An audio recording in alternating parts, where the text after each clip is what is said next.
आमच्याच घरात घुसून आमच्या आईच्या गळ्यातल्या मंगळसूत्राला हात घालायची तुझी हिम्मत कशी झाली रे हलकटा? पोर म्हणालो गौरी, काय संस्कार आहेत तुझे? काय संस्कार? बापाची कॉलर धरती पोरगी. माझ्या आईनं केलेले संस्कार पसंत नाहीत ना तुला?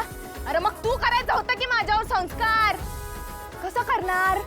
संस्कार करायच्या वयात पळपुट्या हाकलून दिलतस की आम्हाला तू? हा गौरी बाई बस सोड म्हणालो गौरी, सोड गपची. तुझी हिम्मत कशी होती माझी कॉलर धरायची? ए जनार्दन, 15 वर्षापूर्वीच ही हिम्मत दाखवली मी तुला. हे फुटका कपाळ विसरलास काय?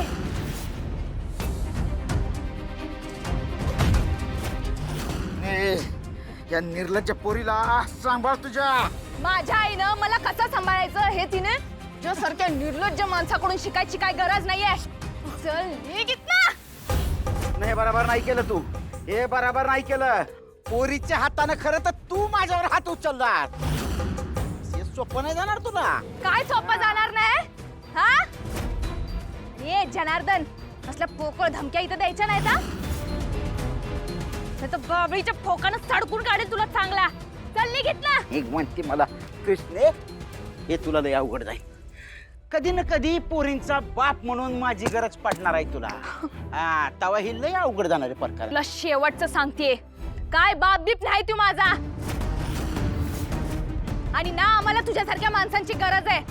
चालता हो इथनं. बरोबर आहे. मी कसा असेल तुझा बाप? मी तुमचा बाप असूच शकत नाही. कारण मला सांग ना, कोणती पोरगी अशी बापाची कॉलर धरते? कोणती पोरगी बापा संगत हाणामारी करते? कोणती पोरगी बापाचा एवढा पान उतारा करते? हा, मी बाप असूच शकत नाही. या कृष्णीने कुठेतरी जाऊन थोबाड मारलंय, शिंदळकी केली आणि हे बाप माझ्या माथ्यावर मारलाय. जनार्दन!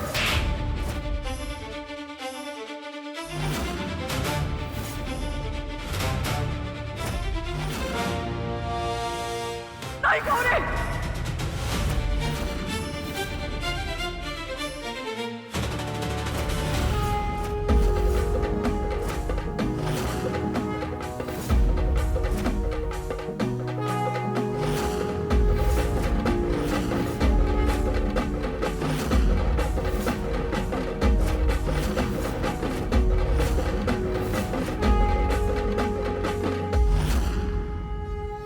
गौरी नाही, तुला शपथ आहे माझी. नाही